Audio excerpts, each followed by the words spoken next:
وطن سے دور ہم وطنوں کے ساتھ اپنے روزانہ کے ماہ رمضان المبارک کے پروگرام میں آپ کا میزبان احتشام نقوی حاضر ہے۔ تمام تعریف اس خدا کی جو خالق نور مصطفیٰ ہے، تمام تعریف اس خدا کی جو خالق نور مصطفیٰ ہے، درود ان پر کہ جن کی خاطر نظام کون و مکان بنا ہے۔ مقدم ان میں سے ہے پنجتن ہیں، مقدم ان میں سے پنجتن ہیں، جو بعد میں ہیں وہ نورتن ہیں۔ یہ 14 معصوم ہیں کہ جن میں ہر ایک چراغ راہ خدا ہے۔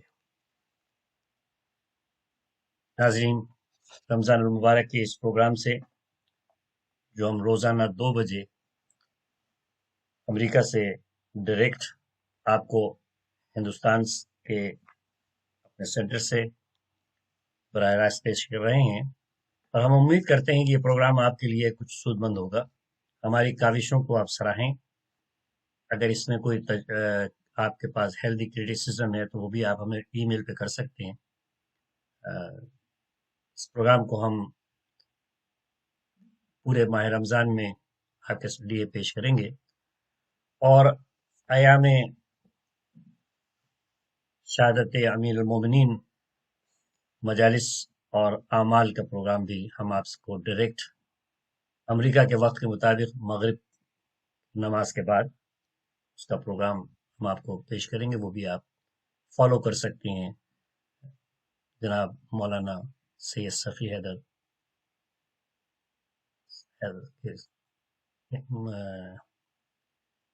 ہدایت پر۔ پروگرام میں کچھ ضروری آگے پیچھے ہوتا ہے تو میں سمجھتا ہوں کہ آپ اس کو نظر انداز کریں گے، مگر آپ یہ دیکھیں کاوش کو کہ ہم جو پروگرام آپ کو دے رہے ہیں، دن اور رات کا فرق ہے۔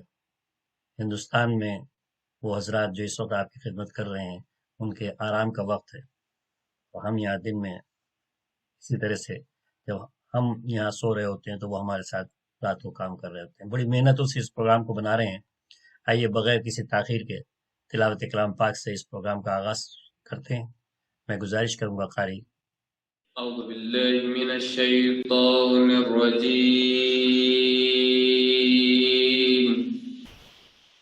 ماشاء اللہ۔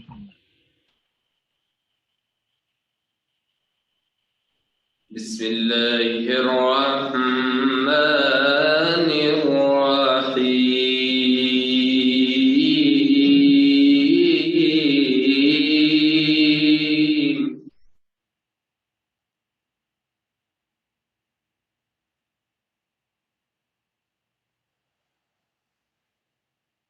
ولا تكونوا كالذين نسوا الله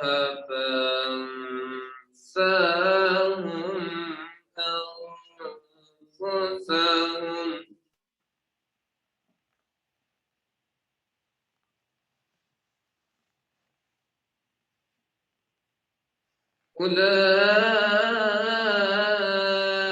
أولئك هم الفاسقون۔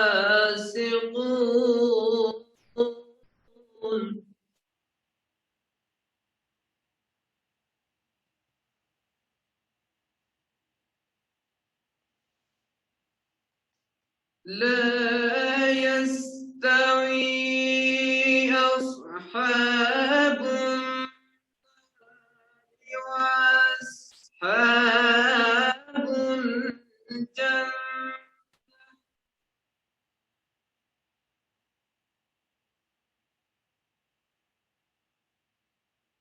أصحاب الجنة هم الفائزون۔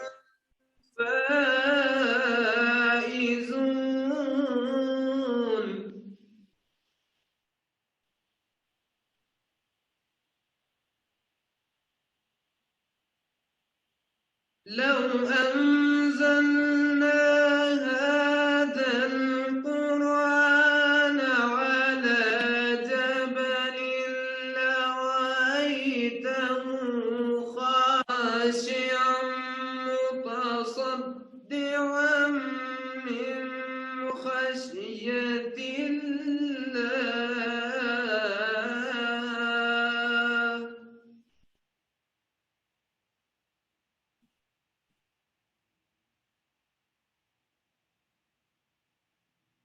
وتلك الأمثال نضربها للناس لعلهم يتفكرون.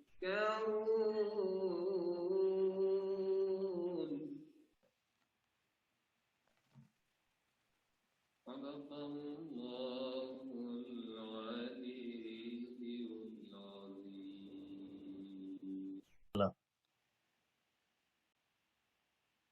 میں آئی ٹی ٹیم سے ریکویسٹ کروں گا کہ وہ نیکسٹ پریزنٹر جو ہمارے نعت خوانی کے لیے ان کو کیوں دیں.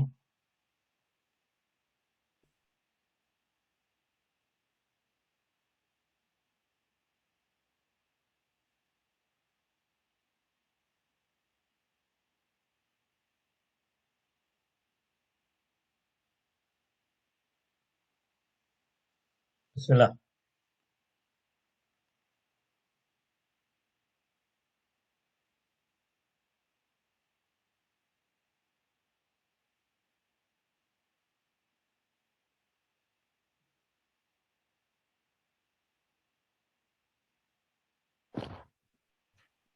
ناظرین السلام علیکم ورحمۃ اللہ وبرکاتہ. وعلیکم السلام. حضرت سرور کائنات ختم مرتبت محمد مصطفیٰ صلی اللہ علیہ وآلہ وسلم اللہم صلی علی محمد وآل محمد کے سلسلے سے نعت پاک کے چند اشعار بطور خاص ملاحظہ فرمائیں گے.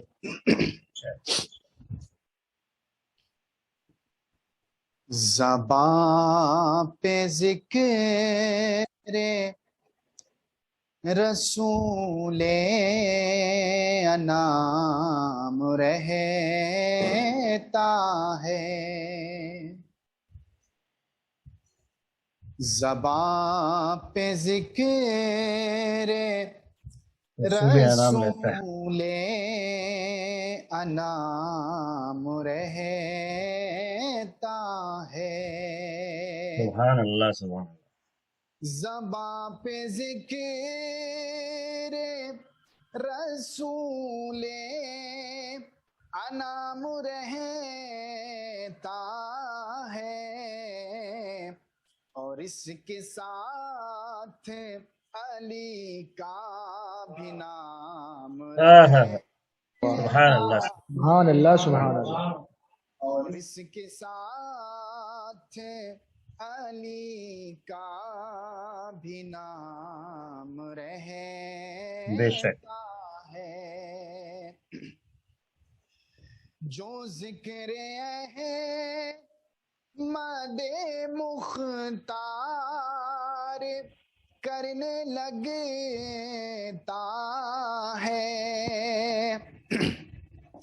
جو ذکر احمد مختار کرنے لگتا ہے بلند لوگوں میں اس کا مقام رہتا ہے.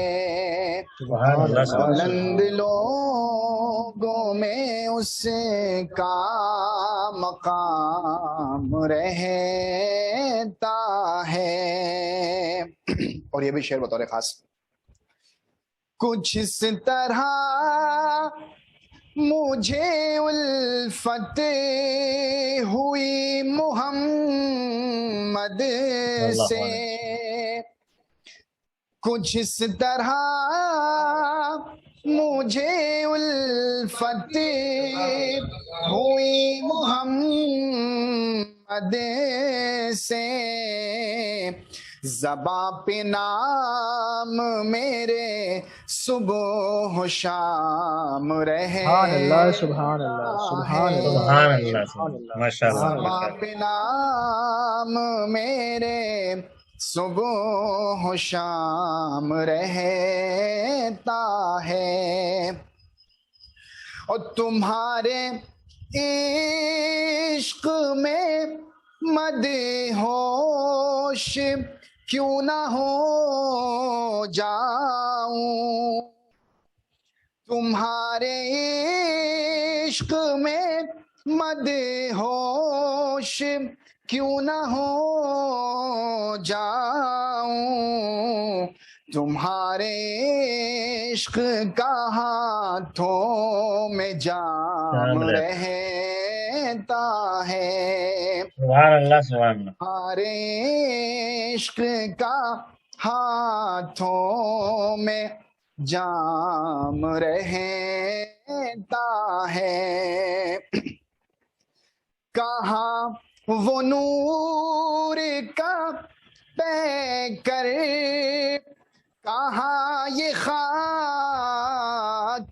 نشین، کہاں وہ نور کا پیکر، کہاں یہ خاک نشین، کرم یہ اس کا ہے جو ہم کلام رہتا ہے، کرم یہ اس کا ہے جو ہم کلام صدر صاحب پھر عنایت کریں، مقرر کریں اس رہتا کو، ہے، دوبارہ پھر کہاں وہ نور کا پیکر، کہاں یہ خاک نشین، کہاں وہ نور کا پیکر، کہاں یہ خاک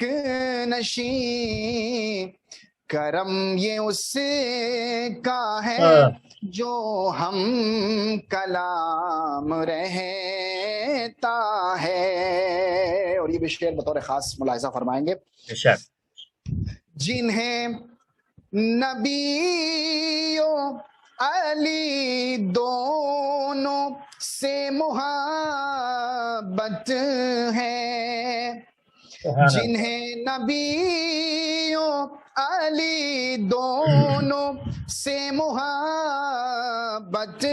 ہے، انہی کے ہاتھوں میں کوثر سر کا جام کا ہے جام رہتا ہے، سبحان اللہ انہی کے ہاتھوں میں کوثر کا جام رہتا ہے، لبوں سے خوشبوئے فردوس آتی ہے ان کے، لبوں سے خوشبوئے فردوس آتی ہے ان کے، کہ جن کے لب پہ درود دو سلام رہتا ہے سلام اللہم صلی علی محمد و آل رہتا محمد، ہے، کہ جن کے لب پہ درود و درود سلام ہے، و سلام رہتا ہے، اور دعاؤں کے ساتھ مقطع بھی ملاحظہ فرمائیں گے، ارشاد ارشاد بلال روضہ سرکار دیکھ لے جا کر،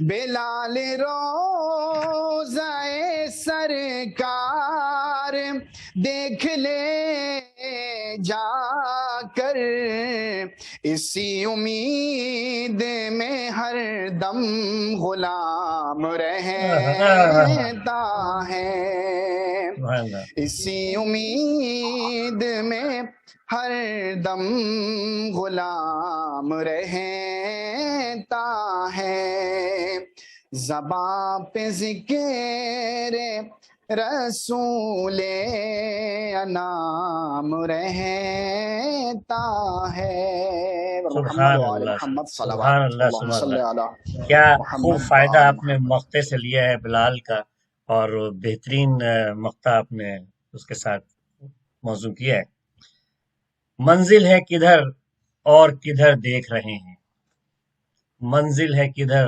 اور کدھر دیکھ رہے ہیں، ہم آپ کا انداز نظر دیکھ رہے ہیں، ہم آپ کا انداز نظر دیکھ رہے ہیں، یہ کس کی دعاؤں کا اثر دیکھ رہے ہیں، یہ کس کی دعاؤں کا اثر دیکھ رہے ہیں، ایک عالم رحمت ہے جدھر دیکھ رہے ہیں۔ آپ کے سامنے جناب صفدر عباس بلال فاضل جامع امامیہ تنظیم المکاتب نعت سرور کائنات پیش کر رہے تھے۔ آئیے اپنے خاص موضوع کی طرف، جس مقصد کے لیے یہ بزم کو سجایا ہے کہ ہم کچھ نصیحت اور جو چیزیں ہمیں معلوم ہونی چاہیے، ہمارا کام ہے اس پیغام کو آگے پہنچانا، اور جو لوگ اس سے استفادہ کر رہے ہیں پروردگار ان کے درجات بلندی کرے، اور جو لوگ ہمارے ساتھ اس پروگرام میں شرکت کر رہے ہیں ان کے درجات بھی بلندی کرے۔ میں without any further delay request جناب مولانا سید صفی حیدر صاحب سے تشریف لائیں اور آج کی گفتگو کا آغاز کریں۔ یہ گفتگو کا پروگرام ہم نے مولانا صاحب کے لیکچر سے اقتباسات اس سے لینے ہیں، اور اس کے اوپر جو سوالات ہمارے پاس آتے ہیں وہ ہم اس کے ساتھ سوال بھی پیش کرتے ہیں، تاکہ دونوں طرف سے یہ ممبر اور کسی اس کا کمپٹیشن نہیں ہے، بلکہ ممبر پہ جب مولانا مجلس یا خطاب کرتے ہیں تو ہماری زبانیں بند رہتی ہیں، کان کھلے رہتے ہیں۔ یہاں پر زبان اور کان دونوں کا استعمال کیا جا رہا ہے۔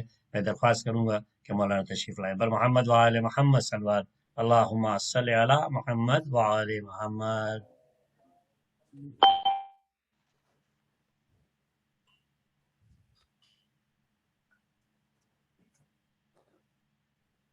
السلام علیکم، وعلیکم کیسے السلام۔ مزاج جناب احتشام صاحب؟ اللہ کا شکر ہے قبلہ معذرت چاہتا ہوں، آج تھوڑی سی ٹیکنیکل پرابلم ہوئی اور اس میں ڈیلے ہوا، تو آپ کو تھوڑا انتظار کرنا پڑا۔ انشاءاللہ کل سے اس پہ مستعدی سے 15 منٹ پہلے ہی ہم لائن پہ آ جائیں گے، تو ہمارے سامعین کو بھی دقت نہیں ہوگی اور آپ کو بھی نہیں، اس لیے کہ رات کا وقت ہے، آپ کا بھی آرام کا وقت ہوتا ہے ٹائم، مگر آپ نے نہیں، جس تاخیر تو نہیں ہوئی الحمدللہ۔ میں خود ایک مجلس پڑھنے گیا تھا، آپ کی ابھی آیا مجلس ہوں۔ پہ یاد آ گیا کہ میں نے اس مجلس کو بھی لائیو سنا ہے، اور کیا میسج آپ نے دیا ہے، کہ اور کتنے جوش میں تو سمجھ رہا تھا کہ یہ صفی حیدر صاحب جو 25 سال پہلے تھے وہ وہی بیٹھے ہوئے ہیں، اس لیے کہ آپ کا جوش اور رولا کم نہیں ہوا، اسی تیز رفتاری کے ساتھ، اسی خطابت کے اس پہ آپ نے میری نیند بھگا دی، اس لیے کہ میں سو رہا تھا اور میں اٹھ کے بیٹھ گیا۔ تو میں بہت ہی ممنون ہوں آپ کا کہ اتنی اچھی آپ نے میسج دیا ہے، کہ یہ سامعین اور ناظرین، میں آپ کو بتا دوں کہ مولانا کے خطابات بھی ہم سوچ رہے ہیں کہ اس کو ڈائریکٹ آپ کے تک پہنچاتے رہیں۔ یقیناً جو بات لائیو پروگرام میں ہوتا ہے وہ ورچوئل ریکارڈنگ سے نہیں ہوتا، اور یہ پروگرام ہمارا لائیو مولانا صاحب کے ساتھ چل رہا ہے، 24 گھنٹے کا تقریباً پروگرام میں آگے پیچھے ہوتا ہے۔ تو آئیے مولانا صاحب سے سماعت فرماتے ہیں۔ میں بھی اپنے ناظرین کرام سے گزارش کروں گا کہ بہرحال اچھی خاصی انرجی لگ رہی ہے اس میں، اور مقصد صرف مومنین کرام تک ان باتوں کو پہنچانا ہے جس کے ذریعے ماہ رمضان کے زیادہ سے زیادہ فوائد حاصل کر سکیں۔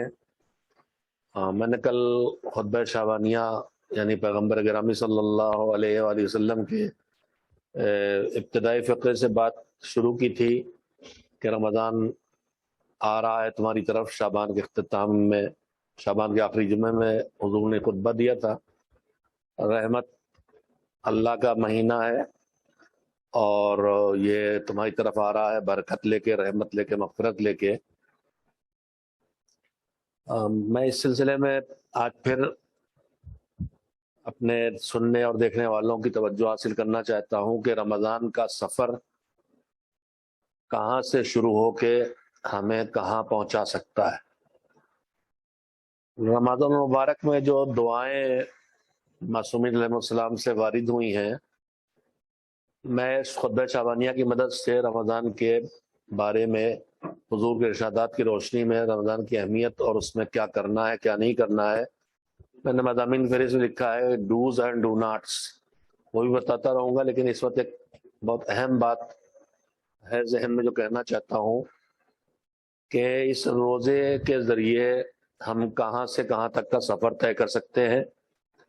قرآن کریم نے تو بتا ہی دیا ہے کہ اس کا ایک بہت بڑا فائدہ تقویٰ ہے۔ اس سلسلے میں بھی گفتگو کرنا ہے ہم کو. ہمارے درمیان یہ بات بہت آتی ہے کہ اللہ نے یہ دین عقل بنایا ہے اور جب تک عقل میں نہ آئے نہیں ماننا ہے. البتہ یہ ہم بھول جاتے ہیں کہ بڑی عقل کی بات چھوٹی عقل میں نہیں آتی ہے. تو اس کا مطلب وہ بات غلط نہیں ہے, وہ چھوٹی عقل کی وجہ سے نہیں آتی ہے. ہمارے بہت سے لوگ ان کے دماغوں میں دین کی بہت سی باتوں کی لاجک یا حکمت سمجھ میں نہیں آتی ہے تو وہ اسے انکار ہی کر بیٹھتے ہیں. جب تک میرے سمجھ میں نہیں آئے گا نہیں مانوں گا, اس لیے کہ دین عقل ہے. بے شک دین عقل ہے, لیکن دین عقل ناقص کا دین نہیں ہے, عقل کامل کا دین ہے. ہماری چھوٹی عقل اگر بڑی عقل کی باتوں کو نہ سمجھ پائے, میں اس کی مثال دیتا ہوں کہ مولا علی کی باتیں اگر ہماری سمجھ میں نہ آ پائیں تو ہم یہ نہیں کہیں کہ مولا علی نے کچھ کمی چھوڑی. کمی ہماری کہ ہم نہیں سمجھ پا رہے ہیں. نہج البلاغہ اگر 1000 جگہ ہماری سمجھ میں نہیں آتی ہے, صحیفہ کاملہ کی باتیں ہماری سمجھ میں نہیں آتی ہیں تو کمی ہماری ہے, ان کی نہیں ہے. ویسے قرآن کریم اگر ہم نہیں سمجھ پاتے ہیں تو ادھر سے کمی نہیں, کمی ہماری ہے. اسی طرح سے دین جو ہے وہ کامل ہے اور اس کے ہاتھوں سے بنا ہے, ڈیزائن ہوا ہے, جو عقل ہی عقل ہے, علم ہی علم ہے, حکمت ہی حکمت ہے, قدرت ہی قدرت ہے, رحمت ہی رحمت ہے, اقتدار ہی اقتدار ہے. اللہ کامل کو ناقص عقل سے سمجھ پانا مشکل ہے بلکہ ناممکن ہے. لہذا جیسے ہم کتاب پڑھتے ہیں اور ایک بڑا حصہ ہماری سمجھ میں آ جاتا ہے اور کسی کتاب کے کچھ حصے ہماری سمجھ میں نہیں آتے تو ہم مصنف پہ الزام نہیں رکھتے, ہم اپنے عقل کی کوتاہی کو مانتے ہیں کہ ہماری عقل سے بالاتر ہے. میں صاف عرض کرتا ہوں کہ تفسیریں بہت سی لکھی گئی ہیں, قرآن سمجھنے کے لیے تفسیریں پڑھی جاتی ہیں, سہارا لیتا ہے انسان. ہم لوگوں کو ہمارے مدارس میں ابتدا سے تفسیریں پڑھائی جاتی ہیں, قدیم ترین تفسیروں سے لے کے جدید ترین تفسیروں تک ہمیں پڑھنا ہوتا ہے, سمجھنا ہوتا ہے. اس لیے کہ ہر دور میں جب علم ترقی کرتا اسی اعتبار سے قرآن کو سمجھنے کی صلاحیت بڑھتی ہے اور ہر آنے والا عالم پچھلے عالم سے آگے بڑھ کے قرآن کو سمجھ کے تفسیر لکھتا ہے. فی الحال ہمارے پاس جو اعلیٰ ترین تفسیر ہے وہ المیزان ہے, لیکن میں اس بات پہ اقرار کرتا ہوں کہ قرآن سمجھنا تو پورا دور کی بات ہے. بہت سی باتیں جو تفسیر المیزان میں علامہ طباطبائی علیہ الرحمہ و رضوان نے لکھی ہیں آج تک میں انہیں نہیں سمجھ پایا ہوں. تو میں یہ تھوڑی کہوں گا کہ علامہ طباطبائی کو بتانا نہیں آتا ہے. وہ مجھ سے بہت بڑے تھے, ان کی عقل مجھ سے بہت بڑی تھی, ان کا تقویٰ مجھ سے بہت زیادہ تھا, ان کا ایمان مجھ سے بہت آگے تھا. اللہ نے ان کو منہاج دیا تھا, اللہ نے انہیں فرقان کی صلاحیت دی تھی جو تقوی سے آتی ہے. یہ بھی ایک گفتگو ہے اور اللہ کرے کہ رمضان میں موقع مل جائے مجھے کہ تقوی آتا ہے تو کیا کیا لاتا ہے, ایمان آتا ہے تو کیا کیا لاتا ہے, تقوی آتا ہے تو کیا کیا لاتا ہے, اور ایمان اور تقوی جائے تو کیا کیا چلا جاتا ہے.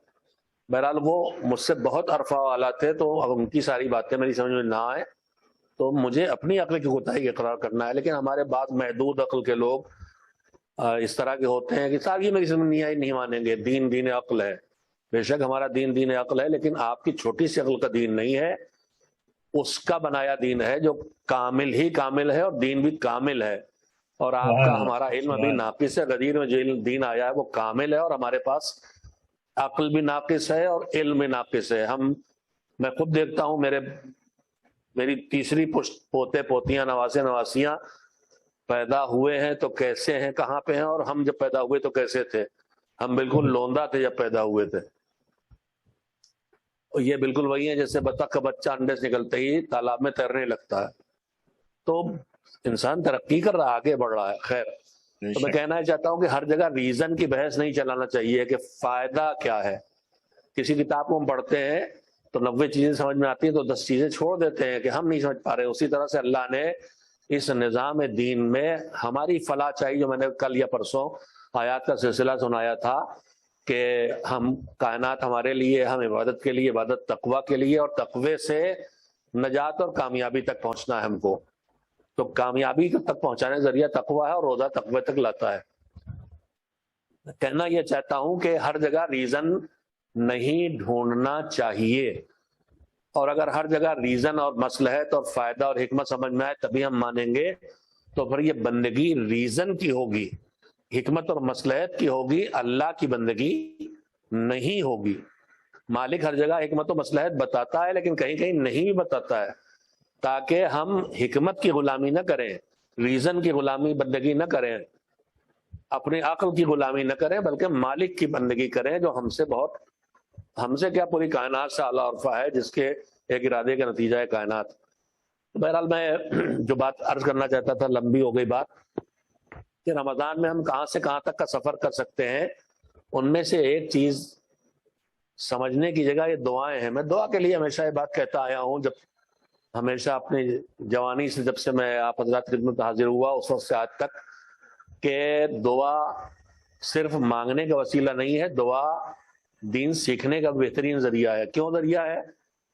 اس لیے کہ ہم جو بات کسی کو بتاتے ہیں، کوئی ہمیں کچھ بتاتا ہے، تو ہمیشہ سکھانے اور بتانے والے کے لیے یہ بات کہی گئی ہے کہ جس کو سکھا رہے ہو اس کی برداشت، اس کی عقل، اس کے علم، اس کی استعداد، اس کی صلاحیت، اس کی کیپیسٹی، اس کی کیپیبلٹی دیکھ کے اتنا اسے بتاؤ۔ اگر میں 5 سال کے بچے کو تھیوری پڑھانے لگوں بیٹھ کے نیوٹن کی اس لینگویج میں جو MSc میں پڑھائی جاتی ہے، تو بچہ کبھی نہیں سمجھے گا۔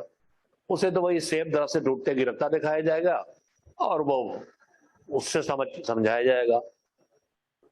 تو کل منا صلاح قدر عقولہم کا ایک قانون ہے، لہذا بہت سے علم والے اپنا سارا علم دوسروں تک منتقل نہیں کر پاتے، اس لیے کہ جن تک منتقل کرنا ان میں اس کی صلاحیت نہیں ہے۔ میں اس کا نمونہ رکھتا ہوں۔ رسول اکرم صلی اللہ علیہ وآلہ وسلم نے فرمایا کہ جو کچھ سلمان کے پاس ہے، اگر وہ ابو ذر کو معلوم ہو جائے تو ابو ذر سلمان کو قتل کر دیں گے، یعنی واجب القتل قرار دیں گے، کافر، ملحد، جو بھی سمجھے۔ یعنی جناب ابو ذر کے پاس جو صلاحیت اور گنجائش ہے، اس صلاحیت سے زیادہ صلاحیت سلمان کے پاس ہے، اور جو سلمان کو ملا ہے اگر وہ ابو ذر کو مل جائے تو ابو ذر انہیں کافر قرار دے دیں گے سلمان کو، اگر پتہ چل جائے کہ سلمان کے پاس وہ چیز مل جائے۔ تو جب اعلیٰ ترین درجات میں مراتب کا فرق ہے، تلک الرسول فضلنا بعضهم علی بعض بھی ہے، ان میں بھی مراتب کا فرق ہے، تو مرتبوں کا فرق ہے۔ ہم تو بہت نیچے کے پلے پہ ہیں، تو ہم اوپر والی باتیں ساری نہ سمجھ سکیں، لیکن اتنی بڑی تعداد میں ہمیں سمجھ میں آتا ہے کہ اس کے بعد ریزن کی بحث ہمیں نہیں کرنا چاہیے۔ البتہ روزے کا فائدہ، روزے کے جسمانی فائدے، روزے کے روحانی فائدے، روزے کے اخروی فائدے، روزے کے دنیاوی فائدے بے حساب ہیں، جن پر انشاءاللہ بات کی جائے گی، تاکہ جو جس طرح مطمئن ہوتا ہو اس طرح مطمئن ہو جائے اور اس ماہ رمضان کا ثواب اور اجر اور فائدہ اٹھا سکے، حاصل کر سکے۔ میں اس وقت دعاؤں کے سہارے، دعاؤں میں نے عرض کیا ہے کہ دین سیکھنے کا موقع ہے۔ کیوں؟ اس لیے کہ ہم آپ سے بات کریں، آپ ہم سے بات کریں، تو آپ ہم سے بات کر رہے ہیں تو دیکھتے ہیں مولانا صاحب ہیں، ان سے کمپیوٹر کی کتنی بات کی جائے جتوں یہ سمجھ سکے، اس سے زیادہ میتھمیٹکس کتنی بات کی جائے سمجھ سکیں، بایولوجی کتنی بات کی جائے اتنی بات مجھ سے کریں گے، چاہے آپ PhD ہوں، چاہے آپ کچھ بھی ہوں، پروفیسر ہوں۔ تو بات کرنے والا بولتا ہے سننے والے کی صلاحیتوں کو دیکھ کے۔ قرآن کریم اللہ کا کلام ہے، اس میں مخاطب سارے انسان ہیں۔ کہیں کہیں اس نے انسانوں میں کچھ خاص طبقے کو، مومنین کو مخاطب بنا دیا، کہیں صرف پیغمبر کو۔ تو وہ کچھ جگہیں ایسی ہیں جہاں اس نے ایسا کر دیا ہے کہ تم بغیر ہم پلے قرآن جو اہل بیت ہیں ان کے بغیر قرآن کو نہ سمجھ سکو۔ اس میں متشابہ آیات بھی ہیں، حروف مقطعات بھی، اس طرح کی چیزیں ہیں تاکہ قرآن کافی کا نعرہ آدمی نہ لگا سکے۔ لیکن قرآن میں اللہ نے اتنا ہی علم دیا ہے جتنا انسان کے بس کی بات ہے سنبھالنا، جبکہ اللہ کے پاس علم ہی علم ہے، لیکن ہماری کیپیسٹی دیکھ کے اتنا علم دیا ہے۔ ایک طرف بات ہوئی۔ معصومین علیہ السلام، پیغمبر خدا حضرت محمد مصطفیٰ صلی اللہ علیہ وسلم اور ان کی آل نے اپنے احادیث میں، اپنے ارشادات میں، روایات میں جو کچھ ہمیں بتایا ہے وہ ہماری عقلیں دیکھ کے، ہماری عقل سے بڑا بتاتے تو ہم خود ہی پگلا گئے ہوتے۔ 10ویں امام کی سیرت میں نمونہ ملتا ہے کہ آپ کی کسی صحابی کو آپ نے کوئی چیز تعلیم دی توحید وغیرہ سلسلے میں، اور جب انہوں نے جا کے وہاں لوگوں سے بیان کی تو لوگ ان کو ملحد و کافر کہنے لگے، تو انہوں نے کہا کہ حضور مولا سے کہ مولا آپ نے بتایا تھا وہی میں نے ان لوگوں سے بتایا اور مجھے کافر و ملحد کہہ رہے ہیں۔ تو امام نے فرمایا کہ میں نے تمہاری عقل اور تمہاری گنجائش اور تمہاری صلاحیت کو دیکھ کے بات کی تھی، جتنا تمہیں برداشت ہے اتنا بتایا تھا، تم نے ان کی عقل نہیں دیکھی، اپنی صلاحیت بھر ان پر الٹ دیا، انڈیل دیا، تو نتیجہ یہ ہوا ہے کہ وہ تمہیں کافر سمجھ رہے ہیں۔ تو اب معصومین نے سیرت میں، اپنے ارشادات میں، روایات میں، احادیث میں ہم سے خطاب کیا ہے، تو ہماری برداشت، ہماری استعداد، ہماری صلاحیت کو دیکھ کے گفتگو کی ہے، اس لیے کہ ہماری جہالت رکاوٹ بن رہی ہے۔ اللہ ہم سے بات کر رہا ہے تو ہماری جہالت، ہماری کم ظرفی، ہمارے ظرف کا چھوٹا ہونا رکاوٹ بن رہا۔ لیکن جب دعا کی بات آتی ہے دعا معصوم کی، تو ایک طرف معصوم بولنے والا ہے، بولنے والا وہ ہے جس کے پاس اللہ کا دیا علم ہی علم ہے، اور ایک طرف اللہ خود موجود ہے سننے کے لیے، وہ اللہ ہے جو خود ہی علم ہے. تو ایک طرف علم ہی علم ہے اور ایک طرف اللہ کا دیا علم ہی علم ہے. تو اب رکاوٹیں یہاں ختم ہو گئی. لہذا دعا میں جو دینی معارف اور دینی علوم اور جو کچھ دیکھنے کو مل جائے گا وہ عام روایات میں دیکھنے کو نہیں ملے گا. ہمیں دعاؤں سے اس طرح بھی استفادہ کرنا چاہیے، صرف پانے کے لیے نہیں بلکہ دین کو سمجھنے کے لیے دعا بھی پڑھنا چاہیے. اللہ کرے کہ میرا پوائنٹ پہنچ گیا ہو. سبحان اللہ سبحان اللہ، بہت بہت اب اس کے بعد رمضان کی دعاؤں سے جو ایک نتیجہ نکالا میں اور عرض کر دوں بہت جلدی سے، پھر ہم لوگ وہ سوال جواب یا جو آپ مناسب سمجھے اس پہ گفتگو پہ آ جائیں. رمضان کا سفر ہم کہاں سے کہاں تک کا کر سکتے ہیں، اس سلسلے میں دعاؤں ہی کے 3 کلمات 3 جملوں سے میں استفادہ کرنا چاہتا ہوں، اور زیادہ قابلیت کی زبان میں استفادہ حاصل کرنا چاہتا ہوں. جیسے لبے دریا کے کنارے کھڑے ہوتے ہیں اسی طرح سے استفادہ حاصل کیا جاتا ہے. استفادہ کرنا تو خود ہی حاصل کرنا ہوتا ہے، حاصل نہیں کیا جاتا. خیر، تو دعا میں رمضان کی دعاؤں میں دعا افتتاح ہے. دعا افتتاح میں ایک جگہ ہے جہاں پر آ کے انسان مالک کی بارگاہ میں دعا کرتا. دعا افتتاح حضرت ولی عصر عجل اللہ تعالیٰ فرجہ شریف کی عطا کردہ دعا ہے. اور آپ کے نواب اربعہ میں جہاں تک مجھے اس وقت یاد آتا ہے جناب حسین ابن رو یا جناب علی ابن محمد صلی اللہ علیہ وسلم، انہی چاروں میں سے کوئی ایک اس دعا کو کہ ان میں سے کے ذریعے یہ دعا ملی تھی، امام سے ملی ہے، امام نے عطا کی ہے، اور وہ اس کو ان میں سے کوئی مجھے اس وقت نام یاد نہیں آ رہا 4 نائبین میں کون ہے، مفاتی میں لکھا ہے، اور وہ ان کے ذریعے ہم تک پہنچی ہے. دعا افتتاح کا خلاصہ یہ ہے کہ ابتدا میں حمد و ثنا الہی ہے، پھر اس کے بعد محمد علیہ السلام پر صلوات ہے، اس کے اللہ کے احسانات کا تذکرہ ہے، اور آخر میں مالک کی بارگاہ میں شکوہ ہے کہ ہمارا نبی ہمارے بیچ میں نہیں. اب بہت بڑی نعمت ہے جو ہم سے چھن گئی. اس کے بعد ہماری تعداد کم ہے، دشمن زیادہ ہیں، ہمارا ولی پردے غیب میں ہے. اب پھر اس کے بعد ان کے ظہور کے لیے فریاد ہے، دعا ہے. فریاد ایک طرح سے اور دعا بھی ہے. اسی میں جگہ یہ دعا آتی ہے کہ اللہم ما عرفتنا من الحق فحملنا وما قصرنا عنہ فبلغنا.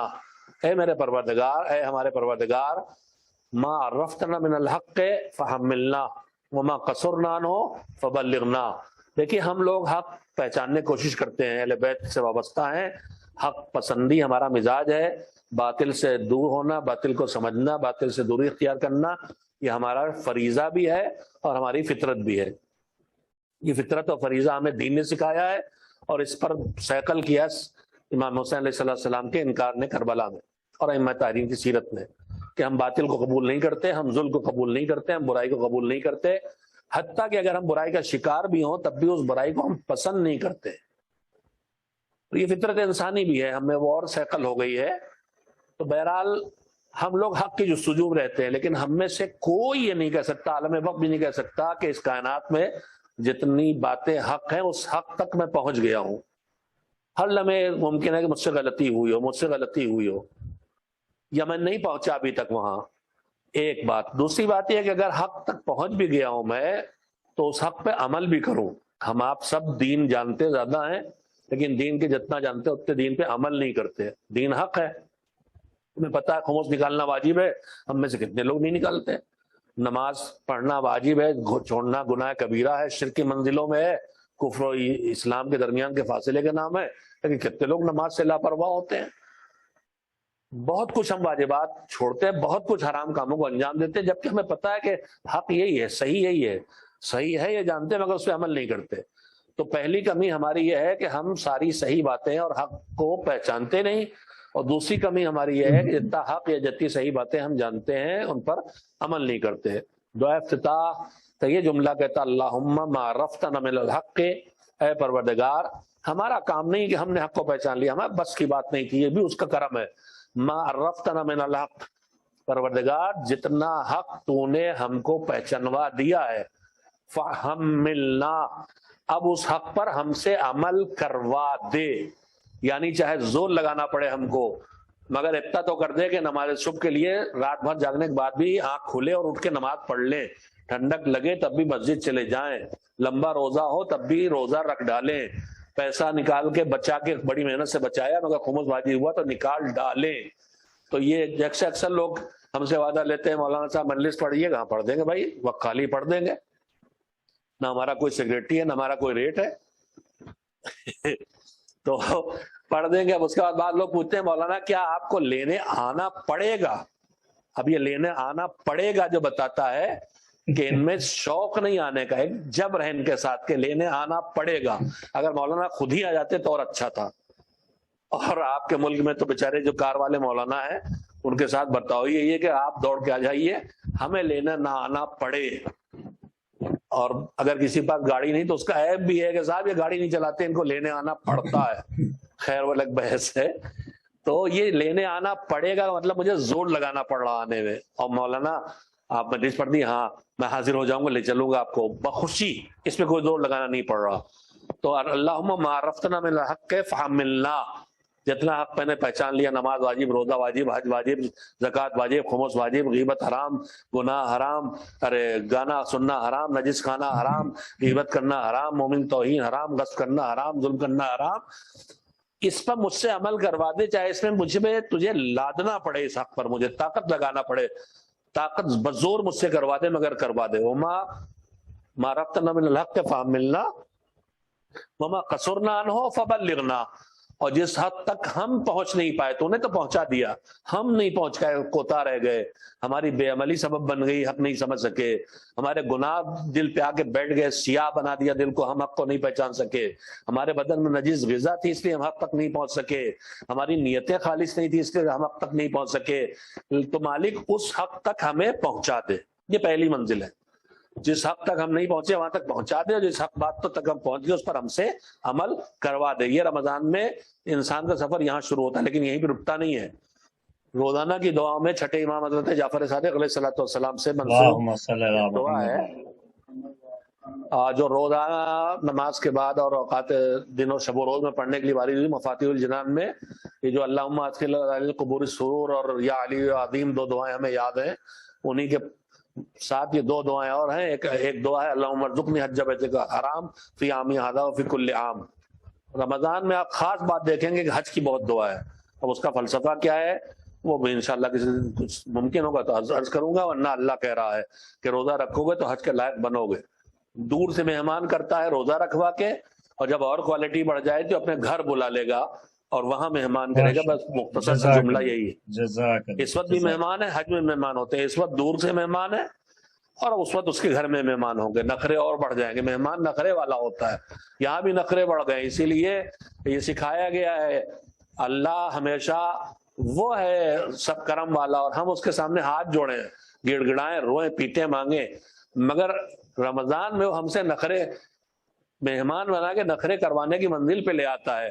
کہا افطار کرنے بیٹھے ہو تو افطار کرتے وقت لقمہ منہ میں رکھنے سے پہلے بھی رک جاؤ اور کہو پروردگار یا واصل مغفرت اغفر لی، بڑی مغفرتیں کرتا ہے تو میرے گناہ معاف کر دے تب کھاؤں گا، تیرے لیے روزہ رکھا تھا نا، لکا سم تو تیرے لیے روزہ رکھا تھا، والا رزق کا افطر تو تیری روزی پہ افطار کر رہا ہوں، وہ علیہ کا توکل تو تجھ پہ بھروسہ کر رہا ہوں، مگر پروردگار تو روزہ وقت ختم ہو گیا مگر میں نخرے بھی دکھاؤں گا، آج مہمان ہوں نا تیرا تو پہلے کھاؤں گا، تب جب تھوڑا سے تجھ میرے پر کرم کرے میرے گناہ معاف کر دے، جیسے وہ ہمارے یہاں شادیوں میں نہیں داماد سے نخرے کرائے جاتے ہیں کہ وہ کھا نہیں رہے، ان کو یہ دیا جائے وہ دیا جائے تب وہ کھائیں گے، تو یہ اللہ میاں کی بارگاہ میں نخرے کا زمانہ ہے رمضان، شاید کہیں اور یہ نخرے ہم کہیں چلتے نہیں دیکھیں۔ خیر یہ بات میں نے آج ہی آپ ہی نے کلپ بھیجی تھی، مولانا انور نجفی صاحب، میں ان سے واقف بھی نہیں ہوں لیکن بہترین عالم تھے جن کا کلپ آپ نے بھیجا، اور میں نے اس سے فوراً استفادہ کیا اور یہ بات ان سے سن کے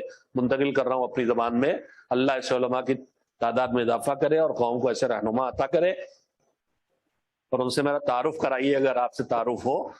بہرحال تو میں عرض کر رہا تھا پہلی منزل یہ ہے کہ جو حق نہیں وہاں تک پہنچا دے، اور دوسری منزل اور اس پہ عمل کرا۔ دوسری منزل کیا ہے؟ 4 دعائیں ہیں جو ہر نماز کے بعد پڑھنے کی ہیں، اس میں چھٹے امام سے دعا ہے مفاتیح میں، اللہم انی بکا ومنک اطلب حاجتی ومن طلب حاجت للناس وانی لا اطلب حاجتی الا منک وحدک لا شریک لک، پروردگار میں تو تجھ سے تیرے ہی، چونکہ امام کی دعا ہے ہم تو اللہ کی بارگاہ میں جاتے ہیں تو امام کو وسیلہ بناتے ہیں، مگر اب امام تو خود اللہ کی بارگاہ میں بیٹھے ہیں، تو وہ کیا کہیں؟ اللہم انی بکا، میں تیرے وسیلے سے تجھ سے مانگ رہا ہوں، من کا، اور تجھ سے مانگ رہا ہوں، اللہم انی بکا من کا اطلب حاجتی، اپنی ساری حاجت تجھ سے تیرے ہی واسطے سے مانگ رہا ہوں، ومن طلب حاجت الناس فانی لا اطلب حاجتی الا من کا، لوگوں کے سامنے ہاتھ پھیلائیں مگر ہم تو تیرے علاوہ کسی اور کے سامنے ہاتھ نہیں پھیلائیں گے۔ بات لمبی ہو جائے گی لیکن بات آتی ہے تو میں کہنے سے روک نہیں پاتا اپنے کو، جیسے شاعر شعر کہہ لیتا، سنا ہے کہ وہ اس کے پیٹ میں درد ہوتا ہے، کبھی آپ کے بھی ہوا؟ ہم لوگ بچپن میں شاعروں سے سننے کے چائے پیتے تھے۔ یہاں ایک ہوٹل تھا نازمیہ میں، ہم پڑھتے تھے، وہیں پہ ایک ہوٹل تھا قادم ہوٹل، بہترین شعراء وہاں بیٹھتے تھے اور کچھ شاعر سنانے کے لیے چائے پلاتے تھے جو کمزور ہوتے تھے، اور کچھ شاگرد استادوں کو چائے پلاتے تھے اپنی شعر کی اصلاح کے لیے۔ تو بہرحال یہ ایک نظام چلا آ رہا ہے۔ تو لوگ جائیں مانگنے، لوگوں کے سامنے ہاتھ پھیلائیں، ہم نہیں پھیلائیں گے۔ میں جب یہ جملہ کہتا ہوں مجھے فوراً یاد آ جاتا ہے امام سید سجاد زین العابدین جو میرے جد بھی ہیں، زید شہید کے بابا ہیں، اور میں زید شہید کی نسل سے ہوں، اسی لیے میری تلوار آگے رہتی ہے، قلم پیچھے رہتا ہے۔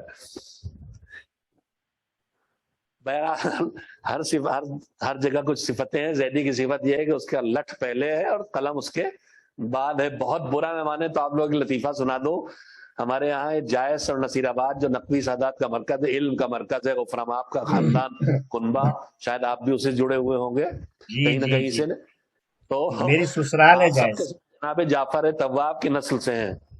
ابھی ایک صاحب وہاں کے آئے، مجھ سے ملے تو کہنے لگا میں جناب میں نقوی ہوں، بہت دنوں بعد ہم تک پہنچے تھے، کہنے لگے بہت لیٹ پہنچا آپ کے پاس، مگر جانتے کیوں پہنچا؟ میں نقوی ہوں۔ کہنے لگے کہ ہم نقوی اپنے جد کو پڑھے ہیں، پہلے غلط بات پہ جاتے ہیں پھر توبہ کر کے صحیح بات پہ آ جاتے ہیں۔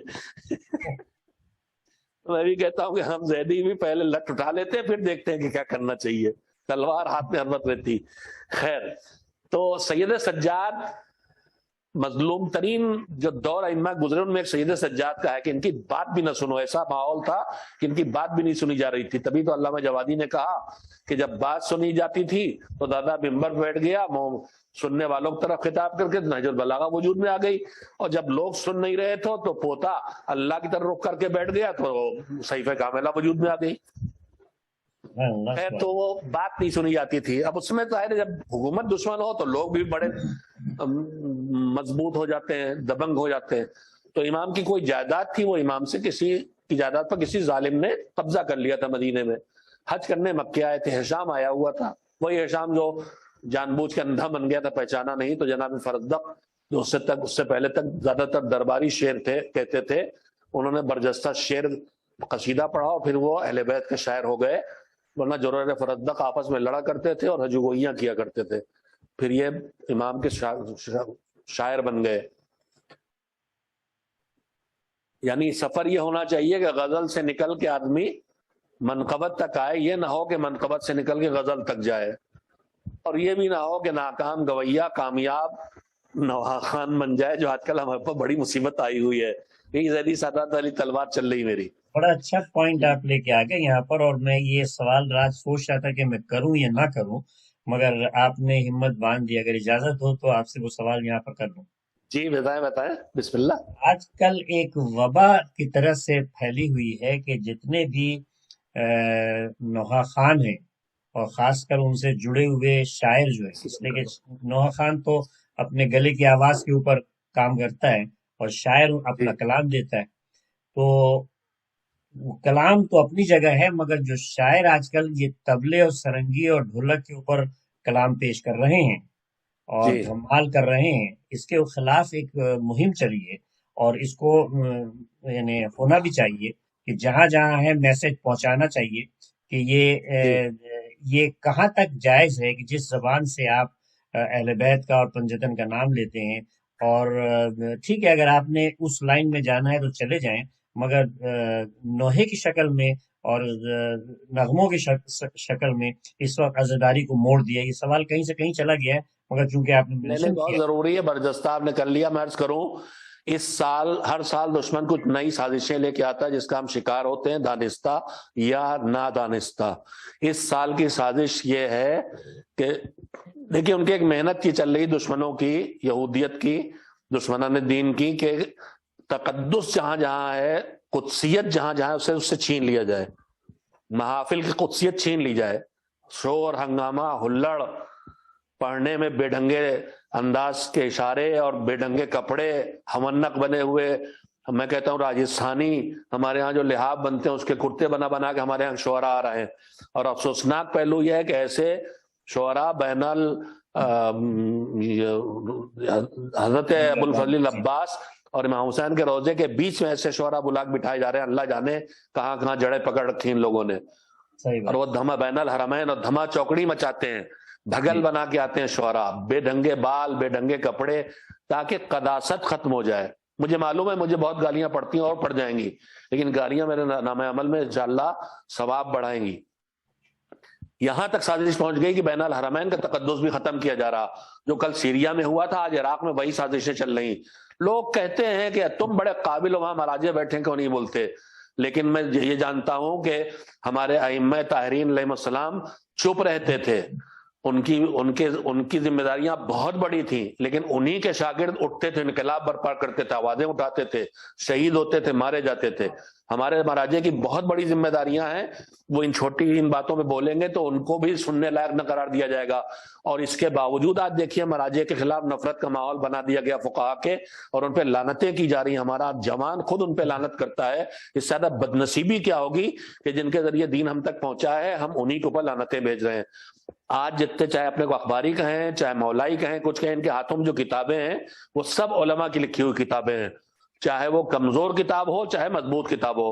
اور ہمارے پاس قرآن کے علاوہ کوئی کتاب ایسی نہیں جس کے لیے ہم دعوے دار ہوں کہ بین الدفتین، اس میں دفتی کے بیچ میں جو کتاب ہے وہ سب صحیح ہے. بہرحال تو میں یہ عرض کرنا چاہتا ہوں کہ ایک مہم چلائی گئی قداست چھیننے کی، اور اس سال کی مہم یہ ہے کہ منقبت کے نام پر سارے میوزک انسٹرومنٹس کو لا کے سامنے سجا کے، اور اس ابھی تک ہو رہا تھا کہ جا کے اسٹوڈیو میں میوزک انسٹرومنٹ استعمال ہوتے تھے اور سینے پہ ماتم کی آواز میوزک انسٹرومنٹ سے نکالی جاتی تھی، وہ بھی ناقابل برداشت تھا.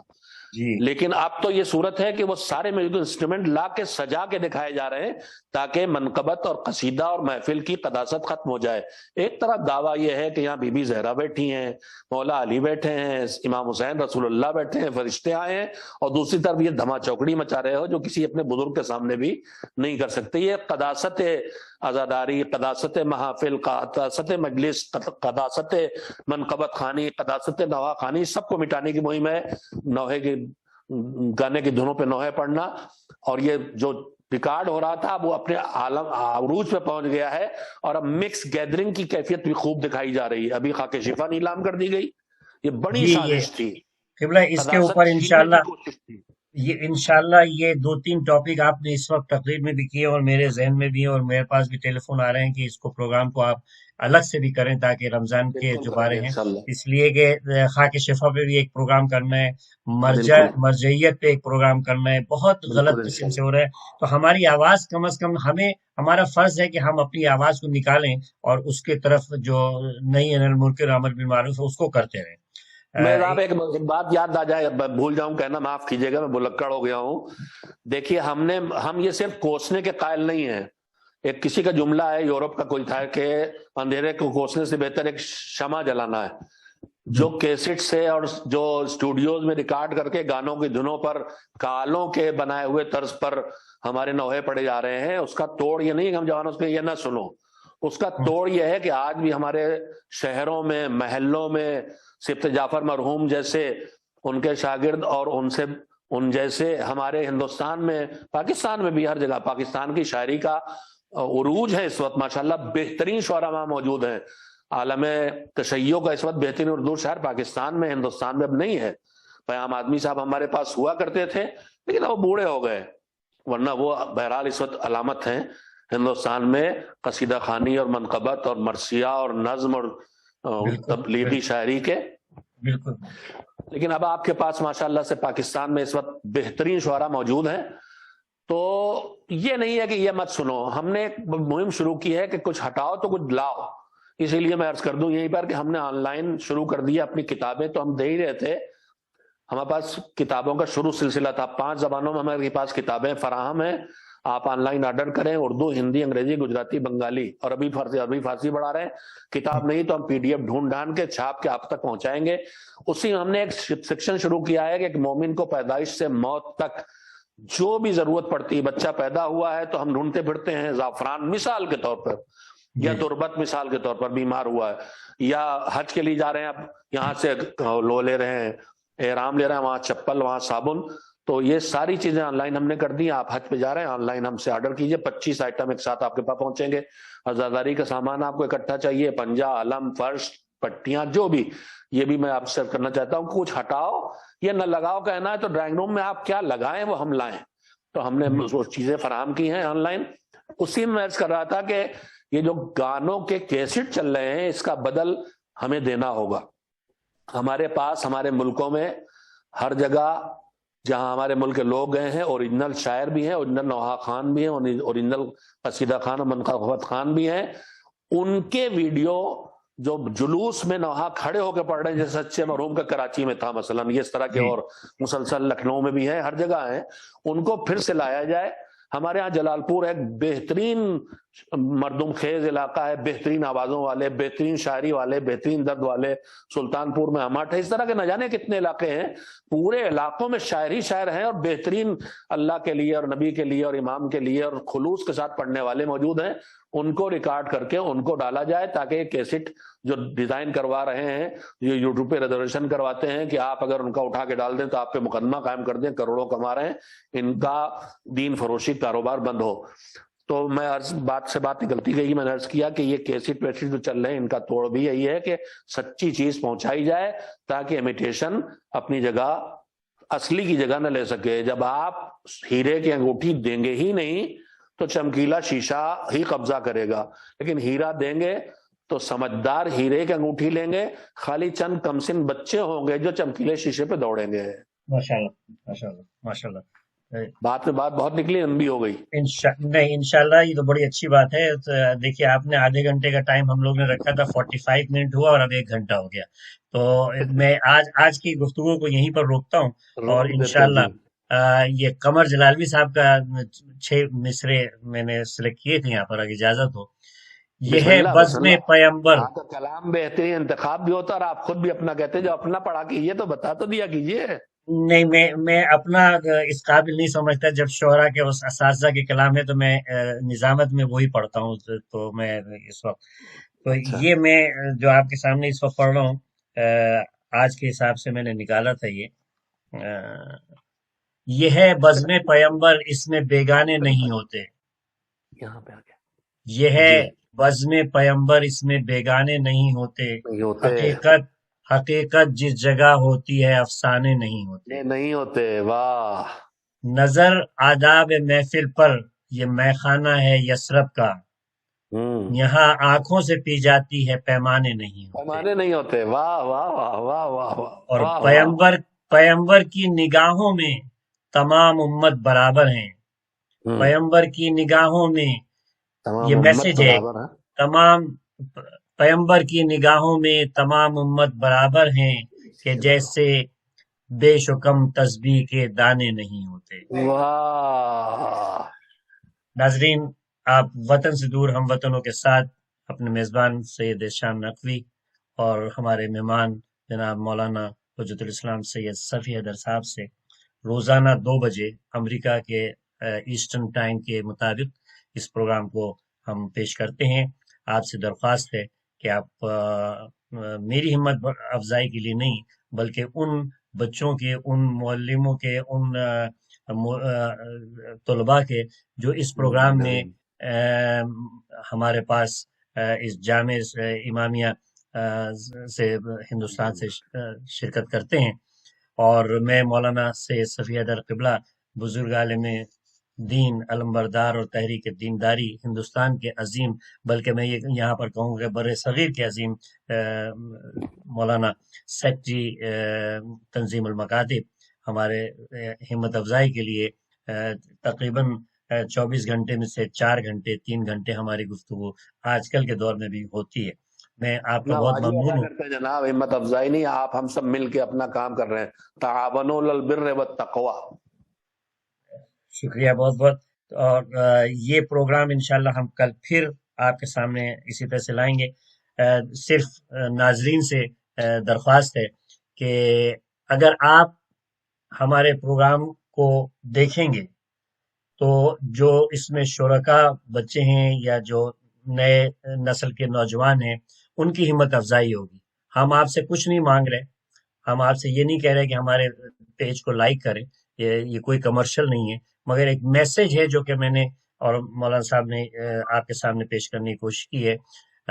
ان الفاظ کے ساتھ میں انشاءاللہ کل پھر آپ کے پاس حاضر ہوں گا اور جو خامیاں رہ گئی ہیں اس کو دور کرنے کی کوشش کروں گا. اور انشاءاللہ ان الفاظ کے ساتھ میں آپ کو خداحافظ کہتا ہوں اور دعا پہ اس کو اختتام کرتا ہوں. میں مولانا سے درخواست کروں گا کل جیسے دعا کی تھی پلیز. اللهم صل على محمد وآل محمد. بسم الله الرحمن الرحيم. إلهي عظم البلاء وبرح الخفاء وانكشف الغطاء وانقطع الرجاء وضاقت الأرض ومنعت السماء وأنت المستعان وإليك المشتكى وعليك المعول في الشدة والرخاء. اللهم صل على محمد وآل محمد أولي الأمر الذين فرضت علينا طاعتهم وعرفتنا بذلك منزلتهم ففرج عنا بحقهم فرجا عاجلا قريبا كلمح البصر أو هو أقرب. يا محمد يا علي يا علي يا محمد اكفياني فإنكما كافيان وانصراني فإنكما ناصران. يا مولانا يا صاحب الزمان يا مولانا يا صاحب الزمان. الغوث الغوث الغوث أدركني أدركني أدركني. الصاح الصاح الصاح العجل العجل العجل. يا أرحم الراحمين بحق محمد وآله الطاهرين صلى الله عليه وسلم محمد وآله أجمعين. والسلام علیکم جميعا ورحمۃ اللہ.